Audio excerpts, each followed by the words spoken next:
ధ్యానం చేసుకుందాం. ప్రియమైన దేవుని బిడ్డలారా, ఇక్కడ మనం గమనించినప్పుడు పేతురు రాసిన పత్రిక, మొదటి పేతురు రాసిన పత్రిక 3వ అధ్యాయం 9వ వచనాన్ని మనం చదువుకుందాం. మొదటి పేతురు పత్రిక 3వ అధ్యాయము 9వ వచనాన్ని మనం చదువుకుందాం. ఆశీర్వాదమునకు వారసులవుటకు మీరు పిలువబడితిరి. చాలు, ప్రార్థన చేసుకుందాం. దైవ తండ్రి యేసయ్యా, మీ బంగారు పాదములకు వందనాలు స్తోత్రాలు చెల్లించుకుంటూ నాయన యేసుక్రీస్తు నామములో ప్రార్థన చేస్తున్నాం. ఇంతవరకు మీరు మాకు తోడుగా ఉండి క్షేమంగా నడిపించారు. పాటల ద్వారా మీరు మహిమ పొందినందుకు స్తోత్రాలు. ఈ సమయంలో మీ వాక్యం ధ్యానం చేస్తుండగా మీ దాసునైనటువంటి నన్ను మీ ఆత్మతో నింపండి, అభిషేకించండి, బలపరచండి, మీ బోరుగా వాడుకోండి. మీరు మాతో మాట్లాడండి, మీ నామానికి మహిమ తెచ్చుకోండి. మీ పరిశుద్ధాత్మను మా మధ్యలో ఉంచండి. మా ప్రభా, మీ పరిశుద్ధాత్మ ద్వారా ఈ కూడిక మాకు దీవెనకరంగా ఆశీర్వాదకరంగా జరిగించి మీ నామానికి మహిమ తెచ్చుకోమని మమ్మల్ని అందరినీ మీ కృపాహస్తాలకు అప్పచెప్పుకుంటూ, మమ్మల్ని అందరినీ మీ శిలువ రక్త ప్రోక్షణం తీసుకుంటూ, మమ్మల్ని మేము తగ్గించుకుంటూ మీ నామానికి హెచ్చింప చేసుకుంటూ ఘనత మహిమ ప్రభావం మీకు ఆరోపిస్తూ యేసుక్రీస్తు నామములో ప్రార్థించి స్తుతించి మరియు అడిగి వేడుకొంచున్నాం. అంత మాత్రమే కాకుండా ప్రతి విధమైన దురాత్మ, సాతాను, అంధకార శక్తులను, వాటి కార్యాలను యేసుక్రీస్తు నామములో అగ్నితో కాల్చి చేస్తున్న ఇచ్చిన అధికారాన్ని బట్టున్నారు. అయినా మీ సన్నిధిలో గడిపే సమయం మాకు దీవెనకరంగా ఆశీర్వాదకరంగా జరిగించి మీ నామానికి మహిమ తెచ్చుకోవాలి. మీ స్వరమును మాకు వినిపింపజేసి మీ నామానికి మహిమా ఘనత ప్రభావం తెచ్చుకోవాలి. యేసుక్రీస్తు నామంలో ప్రార్థించి స్తుతించి అడుగు వేడుకొంచున్నాము తండ్రి, ఆమేన్. దేవుని నామానికి మహిమ కలుగును గాక. ప్రియమైన దేవుని బిడ్డలారా, ఇక్కడ మనం చదువుకున్నటువంటి ఈ యొక్క వాక్య భాగంలో పేతురు పత్రిక 3వ అధ్యాయము 9వ వచనాన్ని మనం చదువుకున్నాం. ఆశీర్వాదమునకు వారసులవుటకు మీరు పిలువబడితిరి. ఎందుకు పిలువబడ్డాం? మనము ఆశీర్వాదానికి వారసులవుటకు మనము పిలువబడితిరి. ప్రియమైన దేవుని బిడ్డలారా, దేవుని యొక్క వాక్యములో మనం గమనించినప్పుడు దేవుడు అబ్రహామును పిలిచాడు. దేవుడు అబ్రహామును పిలిచాడు. ఎందుకు పిలిచాడు? అబ్రహాంతో కూడా ఇదే చెప్పాడు దేవుడు.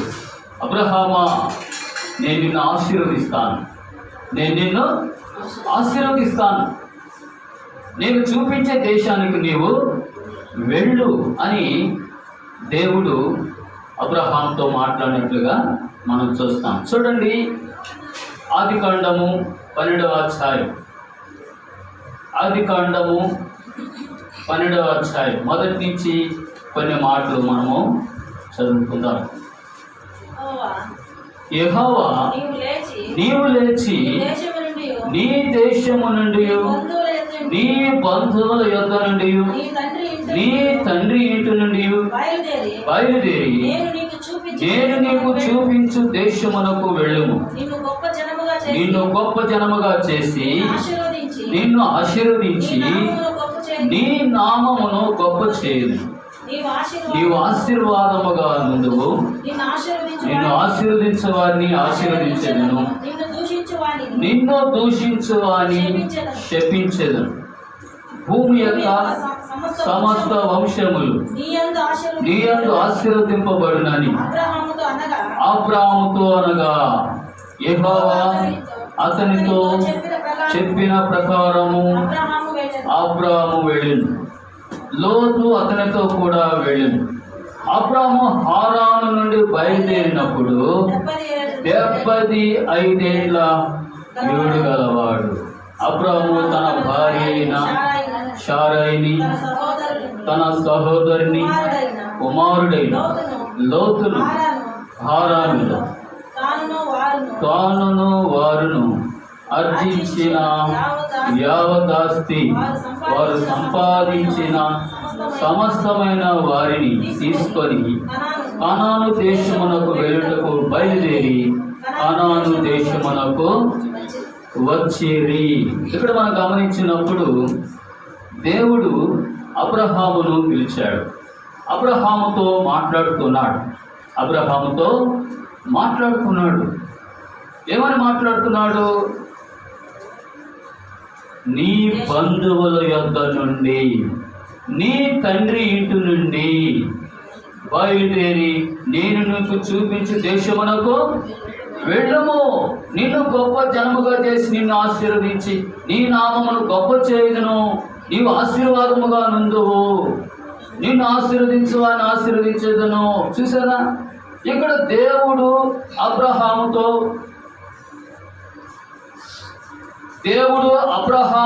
మాట్లాడుతూ వస్తున్నాడు. అబ్రహాముతో దేవుడు మాట్లాడుతూ వస్తున్నప్పుడు అబ్రహాము ఎదురు సమాధానం చెప్పలేదు.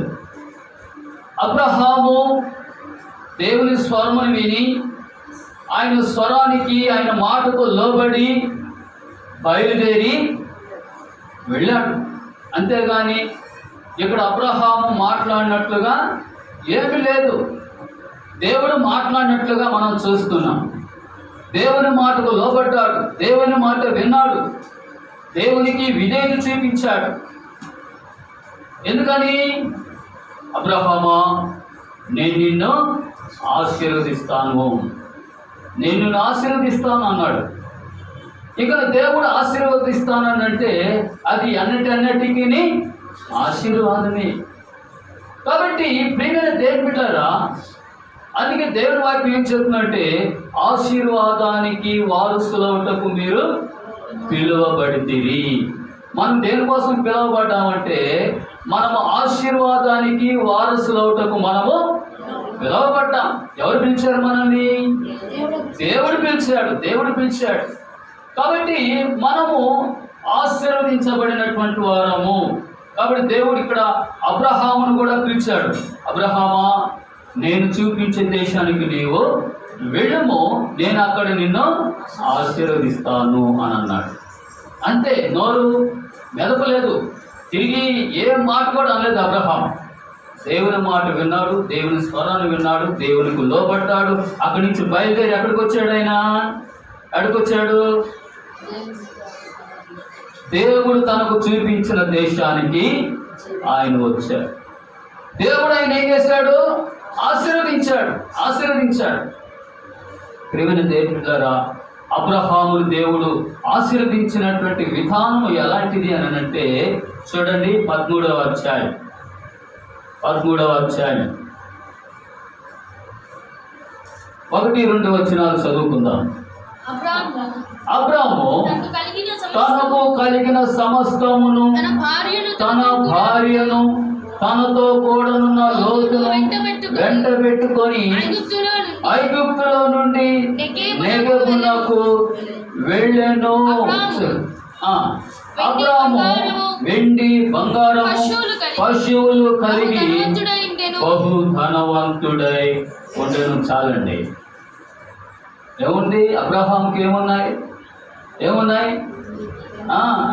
అబ్రాము వెండి బంగారము పశువులు కలిగి బహు ధనవంతుడై ఉండెను.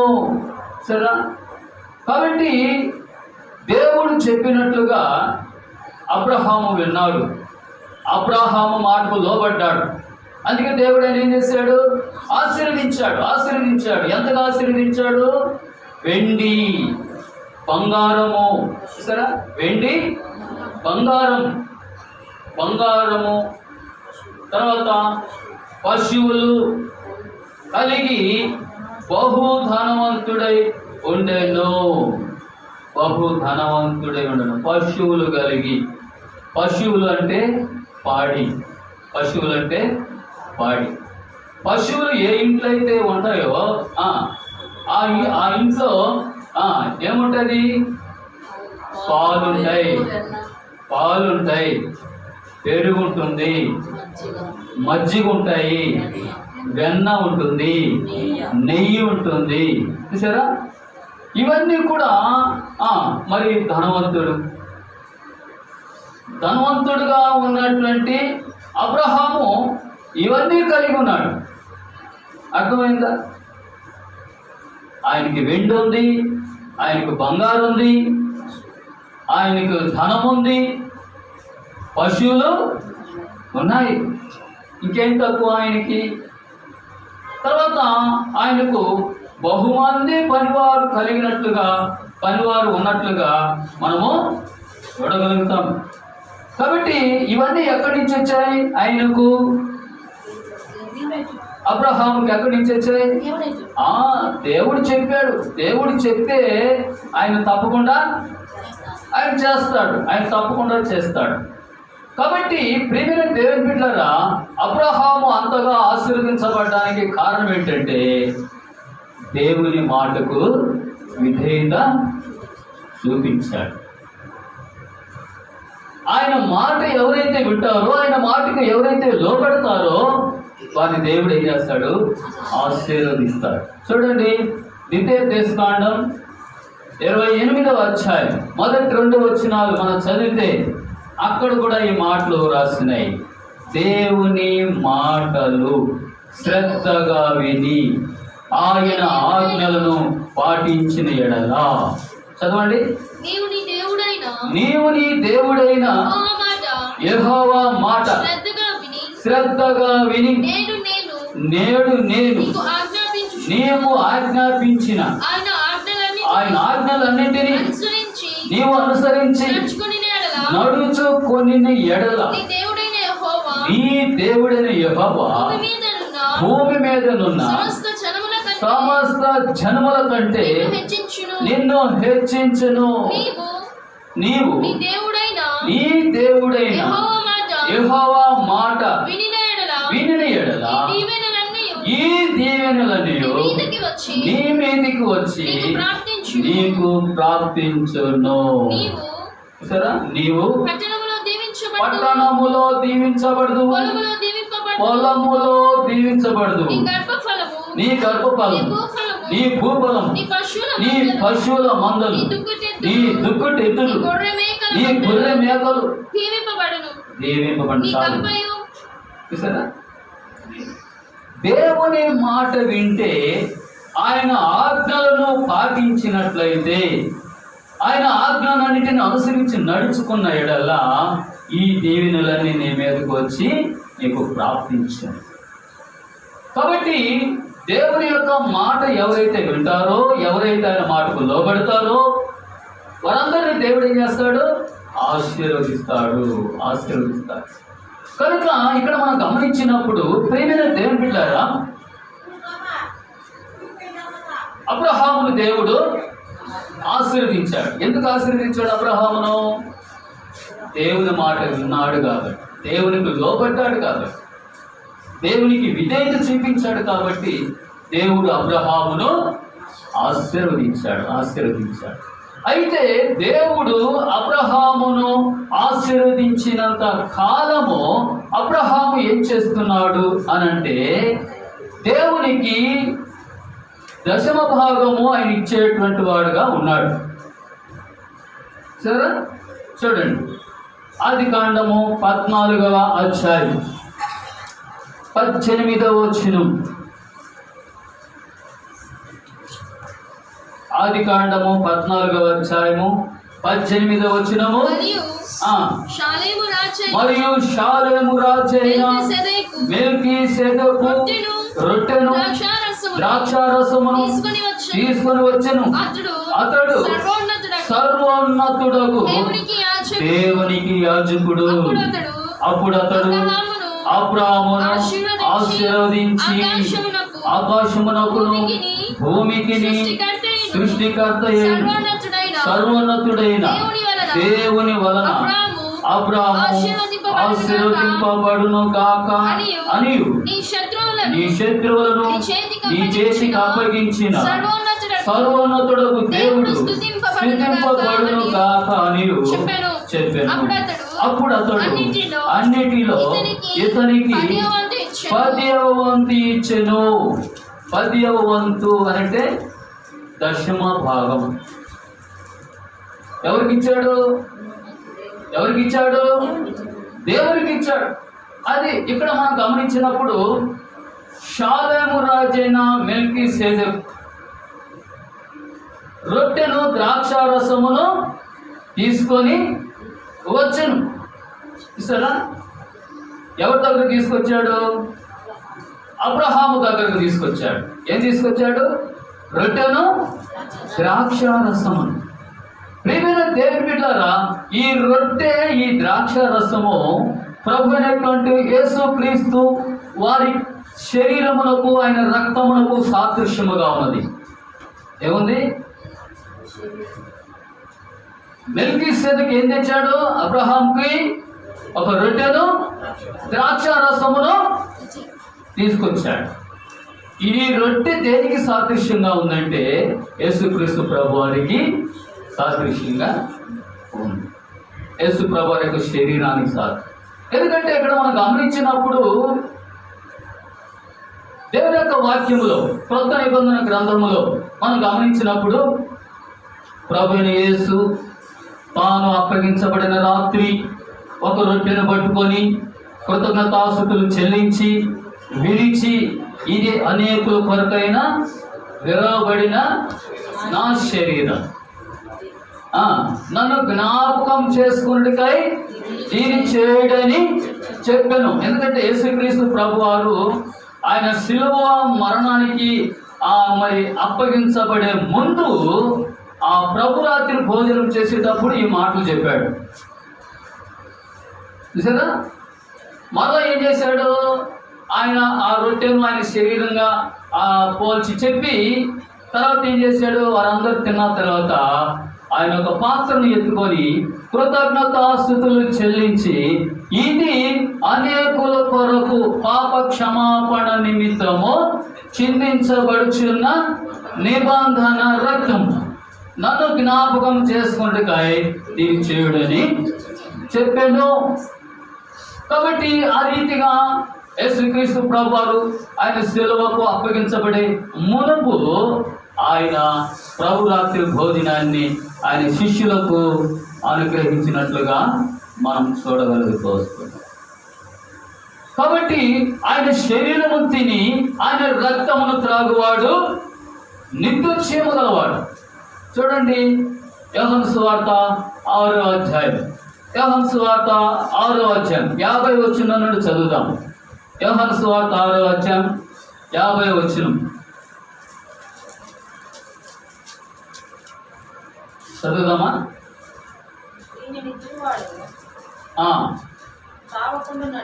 దీనిని తినువాడు చావకుండునట్లు పరలోకము నుండి దిగి వచ్చిన ఆహారము ఇదే. పరలోకము నుండి దిగి వచ్చిన జీవాహారము నేనే. ఎవడైనను ఈ ఆహారమును భుజించితే వాడెల్లప్పుడూ జీవించును. మరియు నేను ఇచ్చు ఆహారము లోకమునకు జీవము కొరకైన నా శరీరమే అని మీతో నిశ్చయముగా చెప్పుచున్నాను నేను. కాబట్టి జీవాహారం అంటే ఆయన శరీరము జీవాహారం. ఆయన శరీరం తినేవాడు నిత్య జీవము గలవాడు. చూసారా? కాబట్టి ఆయన శరీరము రొట్టెకు సాదృశ్యంగా చెప్పాడు. ఆయన రక్తాన్ని ద్రాక్షరసానికి సాదృశ్యంగా చెప్పడం జరిగింది. సరే, ఇక్కడ మనం గమనిస్తే ఆయన శరీరములో, ఆయన రక్తములో పాల్పంపులు పొందేవాళ్ళు ఎవరు, ఎలాంటి వారు ఉండాలి అనంటే, ఆ యేసు ప్రభు వారి యొక్క శరీరములో, ఆయన రక్తములో ఎవరు పాల్పంపులు పొందాలి అనంటే, ఎవరైతే వారు పాపములను ఒప్పుకొని యేసు ప్రభు రక్తములో కడగబడి, శుద్ధీకరించబడి, పవిత్రపరచబడి, యేసుక్రీస్తు ప్రభుని హృదయంలోనికి సొంత రక్షకునిగా ఆహ్వానించి ఎవరైతే ఆయన కొరకు జీవించాలని తీర్మానం చేసుకుంటారో, అలాంటి వారు తండ్రి కుమార పరిశుద్ధాత్మ నామములో బాప్తిస్మము పొందేటువంటి వారుగా ఉంటారు. కనుక తండ్రి కుమార పరిశుద్ధాత్మలో బాప్తిసం పొంది సంఘములో చేర్చబడి అపొస్తలుల బోధ యందును సహవాసమందును రొట్టె విరుచుట యందును ప్రార్థన చేయుట యందును ఎడతెగక ఎవరైతే ఉంటారో అలాంటి వారే ఆయన శరీరములో ఆయన రక్తములో పాలు పంపులు పొందేవారుగా ఉంటారు. కనుక ప్రియమైన దేవుని బిడ్డలారా, అపొస్తలుడైనటువంటి పౌలు ఆయన చెప్పే మాటలు కూడా ఏంటంటే, ఎవరైతే ఆయన శరీరమును ఆయన రక్తమును అయోగ్యముగా పాలు పంపులు పొందుతారో, ఎవరైతే అయోగ్యముగా అనాలోచనగా ఆయన శరీరమును ఆయన రక్తమును ఆయన శరీరం తిని ఆయన రక్తాన్ని తాగుతారో అలాంటి వారు మరణిస్తారు అని చెప్పాడు. ఏం చెప్పాడు? అలాంటి వారు మరణిస్తారు. అయోగ్యముగా తీసుకున్నట్లయితే, పాపము చేస్తూ పాపములోనే ఉండి ఆయన శరీరములో పాల్పంపులు పొందితే, ఆయన రక్తములో పాల్పంపులు పొందితే అలాంటి వారు మరణిస్తున్నారు. కాబట్టి ప్రియమైన దేవుని బిడ్డలారా, ప్రభు యొక్క శరీరములో ప్రభు రక్తములో పాల్పంపులు పొందేవాళ్ళు ఏం చేయాలనంటే, తమను తాము పరిశీలించుకోవాలి. గడిచిన వారం అంతా నేను ఏదైనా పాపం చేశానా, దేవునికి వ్యతిరేకంగా జీవించానా, ఎక్కడైనా వాక్యానికి అవిధేయత చూపించానా, ఎక్కడైనా అన్యుల ఆచారాన్ని నేను జరిగించానా, ఎక్కడైనా తప్పిపోయినానా అని చెప్పి ఏం చేయాలా? ఆయన శరీరంలో ఆయన రక్తంలో పాల్పంపులు పొందేవాళ్ళు తమను తాము పరిశీలించుకోవాలి. ప్రభు రక్తములో ప్రభు శరీరంలో పాల్పంపులు పొందేవాళ్ళు ప్రభు దగ్గర క్షమాపణ పొంది, యేసయ్యా నేను పాపిని, నేను పొరపాటు చేశాను, నేను తప్పిదము చేశాను, ఇదిగో ఈ విషయంలో నన్ను క్షమించయ్యా, నీ రక్తంతో నా హృదయమును నా దేహమును కడుగు, నన్ను శుద్ధీకరించి నన్ను పవిత్రపరిచేసయ్యా, నన్ను క్షమించు, ఇదిగో నీ శరీరములో నీ రక్తములో పాల్పంపులు పొందుతున్నాను, సహాయం దయచేనైనా అని చెప్పి ప్రార్థన చేసుకుంటే ప్రభు వారిని క్షమిస్తాడు, ఆయన రక్తంతో కడుగుతాడు, శుద్ధీకరిస్తాడు. అప్పుడు ఆయన శరీరములో ఆయన రక్తములో పాల్పంపులు పొందినట్లయితే వారికి ఎలాంటి హాని జరగదు. కాబట్టి ప్రియమైన దేవుని బిడ్డలారా, ఆయన శరీరాన్ని తినే ప్రతి ఒక్కరూ, ఆయన రక్తంలో పాల్పంపులు పొందే ప్రతి ఒక్కరూ తమను తాము పరిశీలించుకోవాలి. పరీక్షించుకొని ఆ ప్రకారము ప్రభు యొక్క శరీరంలో ప్రభు రక్తంలో పాల్పంపులు పొందాలని దేవుని యొక్క వాక్యములో మనం చూడగలుగుతూ వస్తుంది. చూడండి, కొరింథీయులకు రాసిన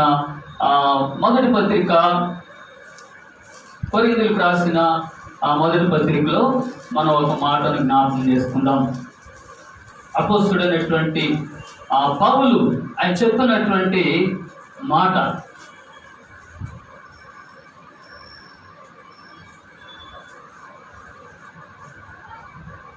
మొదటి కొరింథీయులకు రాసిన పత్రిక 11వ అధ్యాయము 23వ వచనం నుండి ఈ మాటలు రాస్తున్నాయి.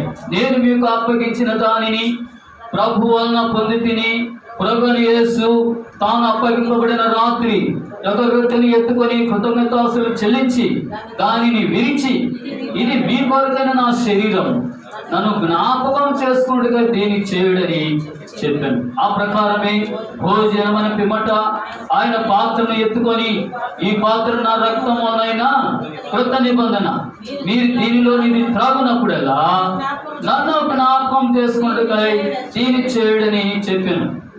మీరు ఈ రొట్టెని తిని ఈ పాత్రలోనిది త్రాగునప్పుడల్లా ప్రభు వచ్చు వరకు ఆయన మరణమును ప్రచురించెదరు. కాబట్టి ఎవడు అయోగ్యముగా ప్రభు యొక్క రొట్టెని తినును లేక ఆయన పాత్రలోనిది త్రాగును, వాడు ప్రభు యొక్క శరీరమును గురించి రక్తమును గురించి అపరాధి అగును. కాబట్టి ప్రతి మనుష్యుడు తను తాను పరీక్షించుకొనవలెను, అలాగూ చేసి ఆ రొట్టెని తిని ఆ పాత్రలోని త్రాగవలెను. ప్రభు శరీరమని వివేచింపక తిని త్రాగువాడు తనకు శిక్షా విధి కలుగుటికే తిని త్రాగుచున్నాడు. ఇందువల్లనే మీలో అనేకులు బలహీనులు రోగులై ఉన్నారు, చాలా మంది నిద్రించున్నారు. అయితే మనల్ని మనమే విమర్శించుకొని ఎడల తీర్పు పొందక పోదుము. కాబట్టి ప్రభు శరీరంలో ప్రభు రక్తంలో పాల్పొంపులు పొందే ప్రతి ఒక్కరూ వాళ్ళని తమను తాము పరీక్షించుకోవాలి. ఆ రీతిగా పరీక్షించుకోకుండా అనాలోచనగా ఏదైనా పొరపాటు చేసి ఆయన శరీరంలో ఆయన రక్తంలో పాల్పొంపులు పొందితే కొంతమంది ఏమవుతున్నారు? రోగగ్రస్తులు అవుతున్నారు. కొంతమంది ఏం చేస్తున్నారు? నిద్రించుతున్నారు. అంటే నిద్రించుతున్నారంటే చచ్చిపోతున్నారు. కనుక ఎలా తీసుకోవాలి ఆయన శరీరాన్ని, ఆయన రక్తాన్ని అంటే మనల్ని మనము పరీక్షించుకొని అప్పుడు తీసుకోవాలి. ఎప్పుడైతే ఆయన శరీరంలో ఆయన రక్తంలో మనం పాల్పొంపులు పొందుకుంటామో ఆయన మనలో ఉంటాడు, ఆయన మనతో ఉంటాడు. కనుక ప్రియమైన దేవుని బిడ్డలు కూడా మనం గమనించినప్పుడు ప్రభు చెప్పాడు, నేను ఎవరి యందు నిలిచిందునో వాడు బహుగా ఫలించును అని యోహాను సువార్త 15వ అధ్యాయం 5వ వచనములో రాయబడింది. నేను ఎవరి యందు నిలిచిందునో, ఎవరు నా యందు నిలిచిందునో వాడు బహుగా ఫలించును.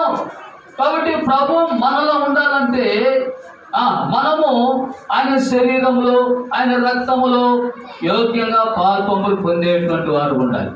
ఎవరైతే ఆయన శరీరమును తింటాడో, ఎవరైతే ఆయన రక్తమును తాగుతారో వారిలో ప్రభునటువంటి యేసుక్రీస్తు ఆయన నివాసం చేస్తూ ఉంటాడు. ఆయన ఎవరిలో నివాసం చేస్తూ ఉంటాడో వారు దీవించబడతారు, వారు ఆశీర్వదించబడతారు, వారు అభివృద్ధి చెందుతారు, వారు వర్ధిల్లుతారు. ప్రియమైన దేవులారా, కాబట్టి ఆయన మనలో ఉండాలి. మనమే దేవుని ఆలయము.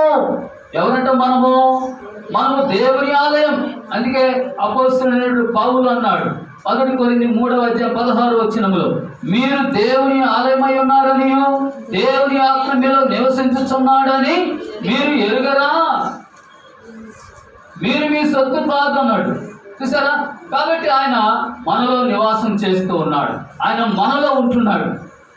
కనుక ప్రియమైన దేవుని బిడ్డలారా, ఆయన మనలో ఉంటే మనము దీవించబడతాం, మనం ఆశీర్వదించబడతాం, మనము వర్ధిల్లుతాం. ప్రియమైన దేవుని బిడ్డలారా, కనుక ఇక్కడ మనం గమనించినప్పుడు మనం ఎలాగ ఉండాలా, ఆయన మనలో నివసించేటప్పుడు మనం ఎలాగ జీవించాలి అని అంటే చూడండి, 2వ కొరింథీయులకు రాసిన పత్రిక 7వ అధ్యాయం 6వ అధ్యాయము 14వ వచనం నుండి చదవండి. 2వ కొరింథీయులకు రాసిన పత్రిక 6వ అధ్యాయము 14వ వచనం, మీరు అవిశ్వాసులతో జోడుగా ఉండకుడి, నీతికి దుర్నీతికి ఏమి సాంగత్యం, వెలుగునకు చీకటితో ఏమి పొత్తు, క్రీస్తునకు బెలియాలతో ఏమి సంబంధం, అవిశ్వాసితో విశ్వాసికి పాలెక్కడు, దేవుని ఆలయమునకు ఏమి పొందిక, మనము జీవము గల దేవుని ఆలయమై ఉన్నాం. అందుకు దేవుడు ఎలాగ సెలవిచ్చున్నాడు చూడండి, నేను వారిలో నివసించి సంచరించును, నేను వారి దేవుడై ఉండును, వారు నా ప్రజలైందురు. కావున మీరు వారి మధ్య నుండి బయలువెడలి ప్రత్యేకముగా అపవిత్రమైన దానిని ముట్టకుడి.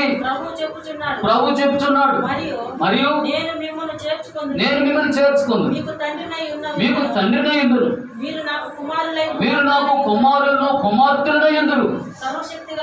సర్వశక్తి గల ప్రభు చెప్పుచున్నాడు. చాలండి, చూసారా? నేను మీలో నివసిస్తున్నాను కాబట్టి మీరు ఎలా ఉండాలి? అపవిత్రమైన దేనిని ముట్టకుడి. అంటే మీరు ఎలా ఉండాలా? పరిశుద్ధంగా ఉండాలి, పవిత్రులుగా ఉండాలి. ఎలా ఉండాలి? పరిశుద్ధులుగా ఉండాలి. మరి చెప్పాడు కదా, 1 పేతురు 1వ అధ్యాయం 14-16 వచనాలు మనం గమనిస్తే అక్కడ దేవుని వాక్యం ఏం చెప్తుందంటే, నేను పరిశుద్ధుడనై ఉన్నాను కనుక మీరును సమస్త ప్రవర్తనలో పరిశుద్ధులయుండుడి. చూసారా ఎలా ఉండాలంట? పరిశుద్ధులుగా ఉండాలి. పరిశుద్ధులుగా ఉండాలి, పవిత్రులుగా ఉండాలి. ఎందుకంటే మన దేవుడు ఆయన పరిశుద్ధుడు. కాబట్టి ఆయన ప్రజలమైనటువంటి మనం ఎలా ఉండాలంటే మనము కూడా పరిశుద్ధులముగా ఉండాలి. ఎందుకంటే దేవుడు మనలో నివసిస్తున్నాడు. మనము దేవాలయం, మనమే దేవుని ఆలయం. కనుక ఈ దేవాలయాన్ని ఎవడైనా పాడు చేసిన యెడల దేవుడు వానిని పాడు చేయనని రాస్తుంది. కాబట్టి ఈ దేహము దేవాలయం కనుక ఇది పరిశుద్ధమైనటువంటి దేవాలయంగా ఉంచుకోవాలి. అపవిత్రతకు ఏమాత్రము చోటు ఇవ్వకూడదు. ఎందుకంటే ఇది దేవుడు నివాసం చేసేటువంటి దేవుని యొక్క నివాస స్థలము మన యొక్క దేహము. అందుకంటాడు, మీ దేహము దేవుని వలన మీకు అనుగ్రహించబడి మీరున్న పరిశుద్ధాత్మకు ఆలయమై ఉన్నదని మీరు ఎరుగురా అంటాడు కొరింథీ పత్రికలో. ఈ దేహం ఎక్కడి నుంచి వచ్చిందంటే దేవుడు మనకు అనుగ్రహిస్తేనే వచ్చింది ఈ దేహం. మనదంటూ ఏది లేదు. మనం అంటాం, ఇది నా కన్ను, ఇది నా ముక్కు, ఇది నా నోరు. పిల్లకాయలు ఎవరన్నా కొడితే ఏం చేస్తారు వాళ్ళు? మమ్మీ వాడు నా ముక్కు మీద కొట్టేశాడు మమ్మీ అంటాడు. ఎవరికి వచ్చింది ముక్కు? ఎవరిచ్చారు? అమ్మ ఏమైనా ఇచ్చిందా? మమ్మీ ఏమైనా ఇచ్చిందా ముక్కు వాడికి? వాడి డాడీ ఏమైనా ఇచ్చాడు ముక్కు? ఎవరిచ్చారు ఆ ముక్కు? దేవుడు ఇచ్చిందే. మనకుండే తల, మనకుండే ఆ కళ్ళు, ముక్కు, నోరు, చెవులు, ఈ దేహము, ఈ చేతులు, ఈ కాళ్ళు, మనలో ఉండే ప్రాణము, ఇవన్నీ దేవుడు ఇచ్చిందే. మనదంటూ ఏది లేదు. అర్థమవుతుందా? కాబట్టి ఈ దేహము దేవుని వలన మనకు అనుగ్రహించబడి మనలోనున్న పరిశుద్ధాత్మకు ఆలయమై ఉన్నదని మీరు ఎరుగరా. కాబట్టి ఎవడైనాను ఈ దేవాలయమును పాడు చేస్తే దేవుడు వాడిని ఏం చేస్తాడట? పాడు చేస్తాడు. అది కనుక దేవుడు ఎవరిలైతే ఉంటాడో వారు దీవించబడతారు, వారు ఆశీర్వదించబడతారు, వారు ఉన్నత స్థితిలోనికి వాళ్ళు వస్తారు. ప్రేమైన దేవుని బిడ్డలు, అందుకే ఇక్కడ మనం గమనించినప్పుడు అబ్రహాముని దేవుడు ఏం చేశాడు? ఆశీర్వదించాడు. ఆయనకి చూడండి, ఆదికాండం 13వ అధ్యాయంలో 2వ వచనంలో మనం గమనిస్తే, అబ్రాహాము వెండి బంగారము పశువులు కలిగి బహు ధనవంతుడై ఉండెను. అబ్రహాముకు వెండి బంగారం ఉంది, పశువులు ఉన్నాయి, తర్వాత ధనం కూడా ఉన్నది. ఎవరిచ్చారు ఇవన్నీ అంటే దేవుడే ఆయనకి ఇచ్చాడు. అందుకే దేవుడు ఆయన ఆశీర్వదించాడు. ఆ ఆశీర్వదించిన ఫలది ఏం చేస్తున్నాడు? అబ్రహాము దేవునికి 10వ భాగం ఇస్తున్నాడు. చూడండి, ఆదికాండం 14వ అధ్యాయం 18వ వచనములో మనం చదువుకున్నాం. మరియు షాలేము రాజైన మెల్కీసెదెకు రొట్టెను ద్రాక్ష రసమును తీసుకొని వచ్చెను. అతడు సర్వోన్నతుడగు దేవునికి యాజకుడు. అప్పుడు అతడు అబ్రహామును ఆశీర్వదించి ఆకాశమునకును భూమికిని సృష్టికర్తయును సర్వోన్నతుడునైన దేవుని వలన అబ్రహాము ఆశీర్వదించబడును గాక అనియు నీ శత్రువుని చేతికి అప్పగించిన సర్వోన్నతుడగు దేవుడు స్తుతింపబడును గాక అని చెప్పాను.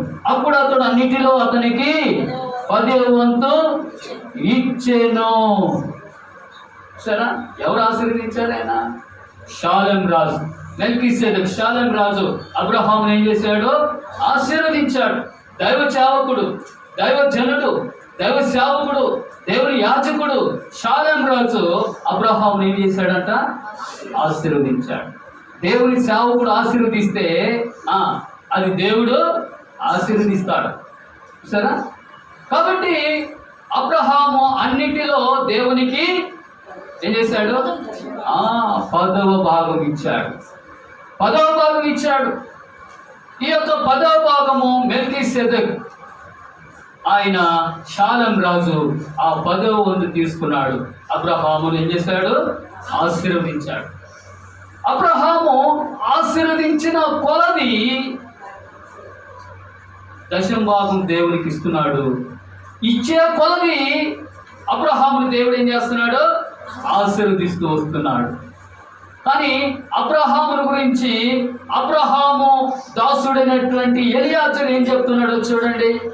నా యజమానుడగు, చూసారా, నా యజమానుడగు అబ్రహామును దేవుడు బహుగా ఆశీర్వదించని చెప్తున్నాడు. 24వ అధ్యాయం, ఆది కాండము 24వ అధ్యాయము 33, 34 వచనాలు చదువుకుందాం.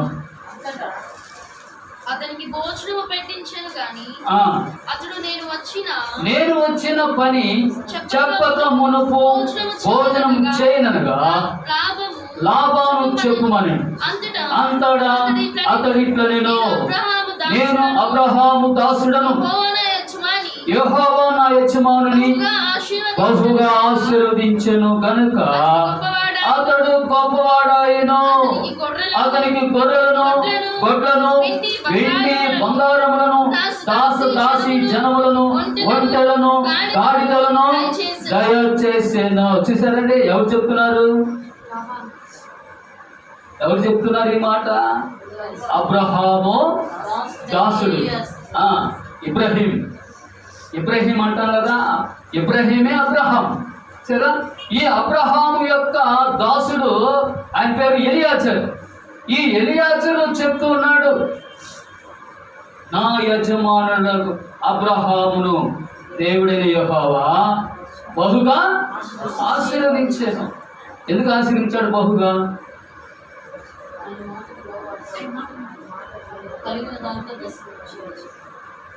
దేవుని మాటకు లోబడ్డాడు అబ్రహాము. దేవుడు చెప్పినట్లుగా నడుచుకుంటున్నాడు. అందుకే అబ్రహాముని దేవుడు ఏం చేశాడు? ఆశీర్వదించాడు. ఏమేమున్నాయి ఆయనకి? వెండి, బంగారము, పశువులు, ధనము, అనేక మంది పనివారు. సరే, కనుక ప్రియమైన దేవుడు అంతగా దేవుడు ఆయన ఏం చేశాడంటే ఆశీర్వదించినట్లుగా మనము చూడగలుగుతూ వస్తున్నాం. కాబట్టి ప్రియమైన దేవుడు మనము కూడా అబ్రహాము మూలముగా మనము కూడా ఆశీర్వదించబడినటువంటి విధానంలో మనము కూడా ఉండాలి. అబ్రహాము యొక్క అడుగుజాడల్లో మనము ఉండాలి, నడుచుకోవాలి. ఆ దేవుడు ఏమన్నాడు తెలుసా? నేను అబ్రహాము దేవుడును, నేను ఇస్సాకు దేవుడిని, నేను యాకోబు దేవుడిని. అబ్రహాం, ఇస్సాకు, యాకోబు దేవుడు. ఆయన మనకు దేవుడు కదా. యేసుక్రీస్తు అందరికీ ప్రభు, అందరికీ దేవుడు ఒక్కడే. దేవునికి నరులకును మధ్యవర్తి ఒక్కడే. ఆయన క్రీస్తు యేసును నరుడు అని 1 తిమోతి పత్రికలో 2వ అధ్యాయంలో మనం చూడగలుగుతాం. కాబట్టి అబ్రహామును బట్టి మనల్ని కూడా ఆయన ఆశీర్వదిస్తూ, గలతీ పత్రిక చూడండి, గలతీలకు రాసిన పత్రికలో 3వ అధ్యాయం 6 నుంచి 9 వచనాలు మనం చదువుకుందాం. ప్రియమైన దేవుని బిడ్డలారా, గలతీలకు రాసిన పత్రిక 3వ అధ్యాయము 6వ వచనం నుండి కొన్ని మాటలు చదువుతాను. గలతీ పత్రిక 3వ అధ్యాయం 6వ వచనం. అబ్రహాము దేవుని నమ్మెను, అది అతనికి నీతిగా ఎంచబడెను. కాబట్టి విశ్వాస సంబంధులే అబ్రహాము కుమారులని మీరు తెలుసుకొనుడి. దేవుడు విశ్వాసం మూలముగా అన్ని జనం నీతిమంతులుగా తీర్చిన లేఖనము ముందుగా చూచి నీ యందు అన్ని జనులందరూ ఆశీర్వదించబడుదురు అని అబ్రహామునకు సువార్తను ముందుగా ప్రకటించెను. కాబట్టి విశ్వాస సంబంధులే విశ్వాసము గల అబ్రహాముతో కూడా ఆశీర్వదింపబడుదురు. సరే, అబ్రహాంతో కూడా మనం కూడా ఏం చేయబడుతున్నాం? ఆశీర్వదించబడుతూ వస్తున్నాం. ప్రియమైన దేవుని బిడ్డలారా, దేవుని యొక్క వాక్యములో మనం గమనించినప్పుడు చూడండి, రోమేలకు రాసిన పత్రిక 8వ అధ్యాయము 28వ వచనంలో మనం గమనిస్తే, దేవుని ప్రేమించు వారికి అనగా తన సంకల్పము చొప్పున పిలువబడిన వారికి మేలు కలుగుటకై సమస్తము సమకూడి జరుగుతున్నవని ఎరుగుదము. సరే, ఎవరైతే దేవుని ప్రేమిస్తారో వారికి అందరికీ మేలు కలుగుటకై సమస్తము సమకూడి జరుగుతున్నవని ఎరుగుదము. కాబట్టి ప్రియమైన దేవుని బిడ్డలారా, మనము దేవుని ప్రేమిస్తే మనకు అన్ని సమకూడి జరుగుతాయి, అన్ని సమకూర్చబడతాయి. అయితే దేవుని ప్రేమిస్తున్నామంటే ఏం చేయాలి? ప్రభువా, నేను నిన్ను ప్రేమిస్తున్నాను అని అంటే ఏం చేయాలి? ఆయన ఆజ్ఞలను పాటించాలి. యోధా ఇస్కరియోతు కూడా చెప్పాడు, ప్రభువా నేను నిన్ను ప్రేమిస్తున్నానని. ఏం చేశాడు యోధా ఇస్కరియోతు? యేసు ప్రభుని అప్పగించాడు. శిలువ మరణానికి అప్పగించారు శాస్త్రులు, పరిసరులు, ప్రధాన యాజకులు. చూసారా?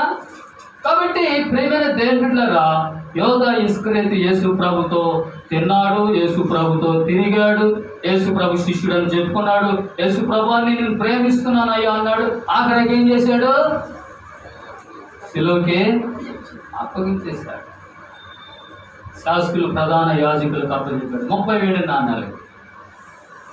అలాంటి వారు ఎలా ఆశీర్వదించబడతారు? అలాంటి వాళ్ళకి ఏం సమకూర్చబడుతుంది అంటే మరణమే. అందుకే ఏం చేశాడు? ఉరి పెట్టుకొని చచ్చిపోయినాడు యోధా ఇస్కరియోతు. ప్రేమైన దేవుని బిడ్డలారా, మనము దేవుని ప్రేమిస్తున్నాం అనంటే మనము ఆయన ఆజ్ఞలను మనం ఏం చేయాలి? పాటించాలి. ఆయన ఆజ్ఞలను అనుసరించి నడుచుకోవాలి. యోహాను సువార్త 14వ అధ్యాయం, యోహాను సువార్త 14వ అధ్యాయంలో మనం గమనిస్తే అక్కడ ఈ మాటలు రాసి ఉన్నాయి.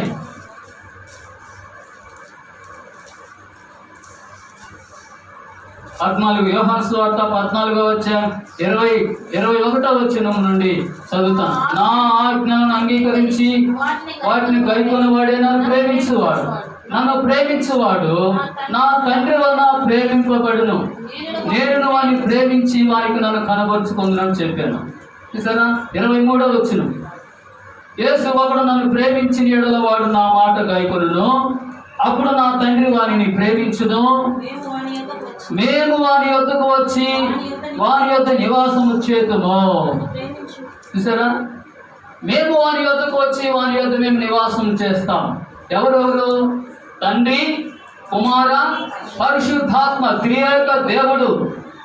ఎవరైతే ఆయన మాట విని ఆయన ఆజ్ఞలు గైకొని దాని ప్రకారం నడుచుకుంటూ ఉంటారో వారి యొక్క దేవుడు నివాసం చేస్తాడంట. ఎవరెవరు? తండ్రి, కుమార, పరిశుద్ధాత్మ, త్రియేక దేవుడు. వీరు ఎవరిలో ఉంటారు అంటే ఎవరైతే ఆయన ఆజ్ఞలను పాటిస్తూ ఉంటారో, ఎవరైతే యేసయ్యను ప్రేమిస్తుంటారో అలాంటి వారిలో వాడు ఉంటారు. కనుక ఎవరైతే వారిలో ఉంటారో వారు ఆత్మ చేత నడిపించబడతారు. వారు ఆత్మ ద్వారా నడిపించబడతారు. పరిశుద్ధాత్మ వారిని నడిపిస్తూ ఉంటాడు. కనుక దేవుని యొక్క వాక్యములు మనం గమనిస్తే మరి ఆత్మానుసారముగా నడుచుకొనడి, అప్పుడు శరీరేచ్ఛను మీరు నెరవేర్చరని గల్తీ పత్రికలో మనం చూడగలుగుతాం.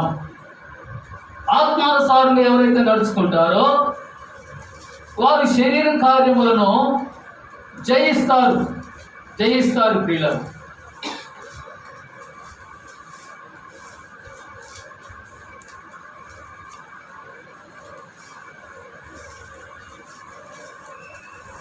గలతీ 5:16, నేను చెప్పినదేమనగా ఆత్మానుసారముగా నడుచుకొనుడి, అప్పుడు మీరు శరీరేచ్ఛను నెరవేర్చరు. శరీరం ఆత్మకును, ఆత్మ శరీరమునకును ఒకదానికొకటి విరోధముగా అపేక్షించును. ఈ ఒకదానికొకటి వ్యతిరేకంగా ఉన్నవి కనుక మీరేం చేయనిచ్చింతరో వాటిని చేయకుందరు. మీరు ఆత్మచేత నడిపింపబడిన యెడల ధర్మశాస్త్రమునకు లోనైన వారు కారు. శరీర కార్యములు స్పష్టమైనవి.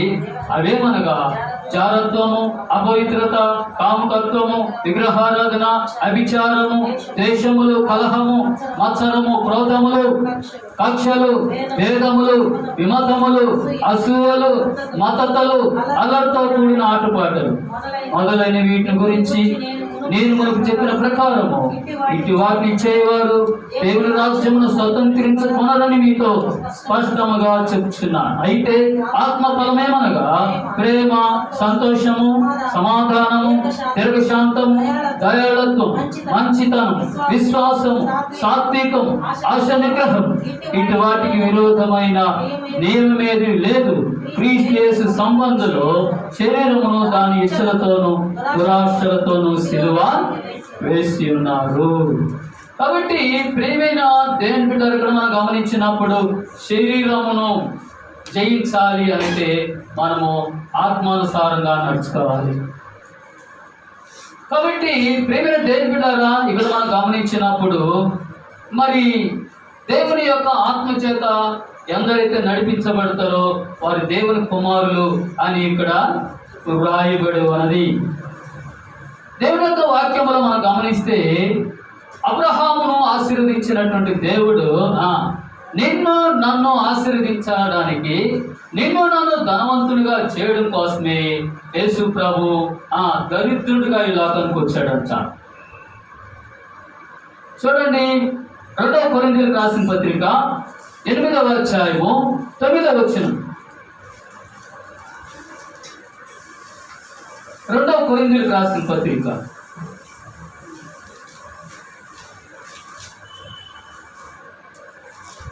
8వ అధ్యాయం 9వ వచనం. మీరు మన ప్రభు అయిన యేసుక్రీస్తు యొక్క కృపను ఎరుగుదురు కదా. ఆయన ధనవంతుడయ్యుండి మీరు తన దారిద్ర్యము వలన ధనవంతులు కావాలని మీ నిమిత్తము దరిద్రుడాయను. ఎవరంట? ఏం చేశాడంట ఆయన? మన నిమిత్తము ఏమైనాడంట? ఆయన దరిద్రుడాయాడు. యేసు ప్రభు దరిద్రుడిగా ఈ లోకానికి వచ్చాడు. అది ఆయన పుట్టినప్పుడు ఆయనకి స్థలం కూడా లేదు. ఎక్కడ పుట్టాడు ఆయన? పశువుల పాకలో కన్యా మరియ గర్భము, యేసు ప్రభుని గర్భం ధరించినప్పుడు ఆ ప్రసవ దినాలు దగ్గర పడినప్పుడు ఆయన పండుకునేదానికి కూడా స్థలము లేదు. ఇల్లులు కట్టారు. ఏసేపు ఇల్లులు కట్టాడు. అమ్మ తలుపు తీయమ్మా, మరి అమ్మ ప్రసవించే దినాలు బయటపడ్డాయమ్మా, కొంచెం స్థలం ఏంటంటే వాళ్ళు స్థలం ఇవ్వలేదు. అందుకని ఏం చేశారు? ఆ పశువుల పాకు ఉంటే ఆ పశువుల పాకును శుద్ధి చేసి ఆ పశువుల పాకను మరి ఆ పశువుల తొట్టులో పొత్తు గొడ్డలు చుట్టి ఆ గొడ్డల్లో యేసు ప్రభువారిని రెండు పెట్టారు. నీకోసం నా కోసం ఆయన దరిద్రుడిగా లోకానికి వచ్చారు. ఏమండి, మనకైతే ఇళ్లలో ఏసీలు ఉన్నాయా? చల్లగా ఇళ్లలో ఏసీలు వేసుకొని నిద్రపోతాం. కానీ బాలుడు అనేటువంటి యేసు ఆ పశువుల పాకలో ఆయనకి నిద్ర ఎంత వస్తుంది? చీకటిగులు, దోమలు, అక్కడ పశువులు మలము మూత్రం అంతా అక్కడే వేస్తూ ఉంటాయి. పశువుల్లో ఒకటే దోమలు కొడుతూ ఉంటాయి. ఎలా నిద్ర పట్టింది ఆ పశుబాలుడు అనేటువంటి యేసుకి ఆ దినాల్లో? నిన్ను నన్ను ప్రేమించి ఆయన తగ్గించుకొని లోకానికి ఆయన దరిద్రుడిగా వచ్చాడు. ఏం చేశాడు? ఆయన పెరిగాడు, పెద్దవాడయ్యాడు. మనందరి పాపములను ఆయన శిలువలో రాణి మీద మోసుకున్నాడు. 1 పేతురు 2వ అధ్యాయం 24వ వచనములో మనము పాపముల విషయమై చనిపోయి నీతి విషయమై జీవించినట్లు ఆయన తానే తన శరీరమందు మన పాపములను రాణి మీద మోసుకొనెను. మనందరి పాపములను మోసుకున్నాడు శిలువలో ఆయన. 1 తిమోతి 1వ అధ్యాయం 15వ వచనములో పాపులను రక్షించుటకు క్రీస్తు యేసు లోకమునకు వచ్చెను. రోమాపత్రిక 5వ అధ్యాయం 8వ వచనం ప్రకారం దేవుడు మన ఏడల తన ప్రేమను వెల్లడిపరుచున్నాడు. ఎట్లనగా మనం ఎక్కువ పాపులమై ఉండగానే క్రీస్తు మన కొరకు చనిపోయాను. మన కొరకు చనిపోయాడు శిలువలో.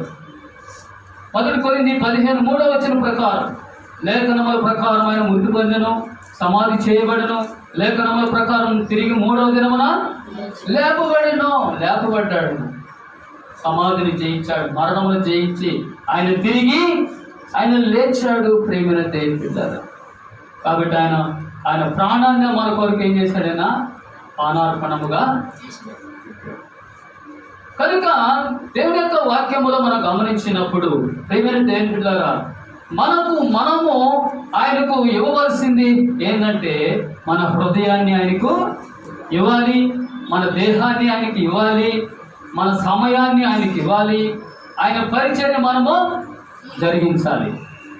చూసారా, ఎందుకు ఆయన రక్తం ఇచ్చి మనం కొన్నాడు, ఆయన సొత్తుగా ఎందుకు మనం చేసుకున్నాడు అంటే ఆయన శిలువ మరణాల గురించి మనం ప్రజలలో ప్రకటించాలి. కాబట్టి ప్రియమైన దేవుని బిడ్డలారా, దేవుని యొక్క వాక్యములు మనం గమనిస్తే 2వ కొరింథీ పత్రిక 8వ అధ్యాయం 1-5 చదువుదాం. అక్కడ మాసిదోనియా వారు ఉన్నారంట. ఈ మాసిదోనియా వారు ఏం చేశారో చూడండి. సహోదరులారా, మాసిదోనియా సంఘముల వారికి అనుగ్రహించిన దేవుని కృపను గూర్చి మీకు తెలియజేయుచున్నా.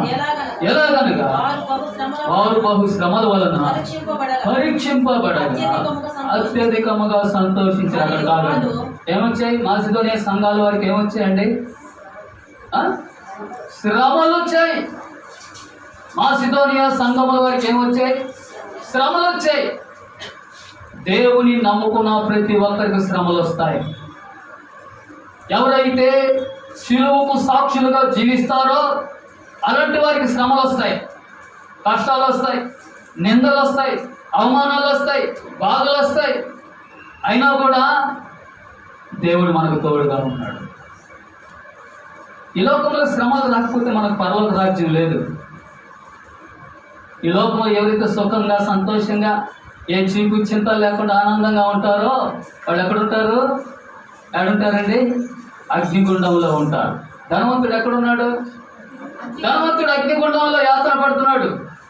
లాజరు ఈ లోకంలో శ్రమలు కష్టాలు అనుభవించిన వాడు ఎక్కడున్నాడు? అబ్రహాం రొమ్మున ఆనుకొని ఉన్నాడు. చూసారా? కాబట్టి ఈ లోకంలో మనకు శ్రమలు వస్తాయి, కష్టాలు వస్తాయి. అందుకే కదా మాసిదోనియా సంఘముల వారికి ఏమొచ్చాయి? మాసిదోనియా సంఘముల వారికి ఏమొచ్చాయంటే శ్రమలు వచ్చాయి. ఆ శ్రమలు వచ్చినప్పుడు వాళ్ళు ఏం చేస్తారంటే అత్యధికముగా సంతోషించిరి. నిజమైన క్రైస్తవుడు, నిజమైన దేవుని బిడ్డ శ్రమల్లో సంతోషిస్తాడు. అది అర్థమవుతుందా? శ్రమలు వస్తున్నాయంటే నీవు దేవుని రాజ్యానికి వారసురాలివే. నువ్వు సుఖంగా సంతోషంగా ఉన్నావంటే నీ కొరకు అగ్నిగుండము కాసుకొని ఉంది. కాబట్టి ప్రియమైన దేవుని బిడ్డలారా, ఇక్కడ మాసిదోనియా సంఘముల వారు బహు శ్రమలు వాళ్ళకు వచ్చినప్పుడు వాళ్ళు సంతోషించారంట. తర్వాత చూడండి, వారు నిరుపేదలైనను వారి దాతృత్వము బహుగా విస్తరించను. వారు నిరుపేదలైనను వారు దాతృత్వం బహుగా విస్తరించను. పరిశుద్ధుల కొరకైన పరిచర్యలో పాలు పొందు విషయములో మనస్పూర్వకము మమ్మల్ని వేడుకొని వారు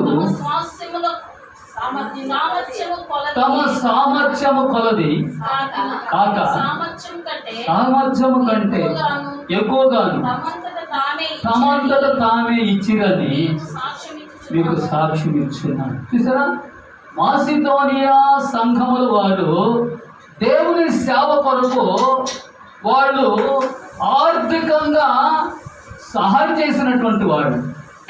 అది పౌలు మాసిదోనియా సంఘముల వారి గురించి చెప్తున్నటువంటి మాట. వారు నిరుపేదలే, వారు పేదవాళ్ళే, దరిద్రులే, అయినా కూడా దేవుని సేవ నిమిత్తము బహుగా వాళ్ళు ఇచ్చేవాడు, దేవునికి ఇచ్చేవాడు. అందుకే కదా అబ్రహాముకు దేవుడు ఇచ్చే కొలది అబ్రహాము దీవించబడుతున్నాడు. అబ్రహాము దీవించబడే కొలది ఏం చేశాడు? దేవునికి ఇస్తూ ఉన్నాడు. అది దేవునికి ఇచ్చి నష్టపోయిన వాళ్ళు ఎవరు లేరు. దేవునికి ఇచ్చి ఆశీర్వదించబడిన వారు అబ్రహాము లాంటి వారు చాలా మంది ఉన్నారు. అర్థమవుతుందా? అబ్రహాము ఆశీర్వదించబడ్డాడంటే ఎట్లాగా ఆశీర్వదించబడ్డాడైనా? ఏమా ఎట్లాగా ఆశీర్వదించబడ్డాడు? వెండి, బంగారము, పశువులు, బహు ధనము కలిగినటువంటి వాడుగా ఉన్నాడంటే ఎవరు ఆశీర్వదించారా? ఆయన్ని దేవుడు ఆశీర్వదించాడు. కనుక ప్రియమైన దేవుని బిడ్డలారా, ఇక్కడ మనం గమనించినప్పుడు మాసిదోనియా సంఘస్థులు వాడు నిరుపేదలైనా పేదవారైనా వారు దేవునికి ఒప్పుగా. కాబట్టి మనం ఆయనకి ఆర్థికంగా మాత్రమే కాదు, మన దేహాన్ని కూడా, మన సమయాన్ని కూడా దేవునికి ఇవ్వాలి. ఆయన సేవ కొరకు మనము వెచ్చించాలి. ఎంతవరకు మన సొంత పనులే కాదు, దేవుని సేవ కూడా మనము చేయాలి. ఆయన సేవ కొరకు అర్పించుకోవాలి. అదే మాసిదోనియా వారు ఏం చేశారంటే తమను తాము దేవుని పనికి అప్పగించుకున్నారు, సమర్పించుకున్నారు. వారికి కలిగినటువంటి ఆస్తిపాస్తులు అవి కూడా దేవుని సేవ కొరకు వాళ్ళు ఇచ్చారు. అది పౌలు వాళ్ళ గురించి చెప్తున్నటువంటి మాట. వారు ఎంతగా చేస్తారని మేము అనుకోలేదు అంటున్నాడు. అవి డిఫరెంట్గా ఎందుకు ఇస్తున్నారు వాళ్ళంటే, యేసు ప్రభు మన కొరకు, మన పాపముల కొరకు ఆయన సిలువ వేయబడి, ఆయన రక్తం రాచి, ఆయన ప్రాణం పెట్టి సమాధి చేయబడి తిరిగి లేచాడు. కాబట్టి ఆయన ప్రేమను బట్టి మనం ఆయనకి ఏమిచ్చి మనం ఆయనకు రుణం తీర్చుకోగలం? మనం ఎంత ఇచ్చినా ఆయనకి మనము రుణస్థలమే. అందుకే పౌలు అంటాడు ఫిలిప్పీ 1:21 చూడండి. ఫిలిప్పీ 1:21, నా మట్టుకైతే బ్రతుకుట క్రీస్తే, సావైతే నాకు లాభము అన్నాడు. దైవ తండ్రి, మీ వందనాలు స్తోత్రాలు చెల్లించుకుంటున్నాయినా యేసుక్రీస్తు నామములో ప్రార్థన చేస్తున్నాను. నైనా ఇదిగో తండ్రి, ఎత్తబడిన వాక్యానికి నీరు గడ్డ కలుంపజేసి ఈ నామానికి మహిమ తెచ్చుకోమని యేసుక్రీస్తు నామములో ప్రార్థించి స్తుతించి అడిగి వేడుకొంచున్నాము తండ్రి. ఆమేన్. మన తండ్రి అయిన దేవుని ప్రేమయు, ప్రభువైన యేసుక్రీస్తు వారి కృపయు, పరిశుద్ధాత్మ దేవుని అన్యోన్య సహవాసం ఎప్పుడు ఎల్లప్పుడు మనకు ఆయన బిడ్డలందరికీ సదాకాలము తోడై ఉండును గాక. ఆమేన్. ఆమేన్.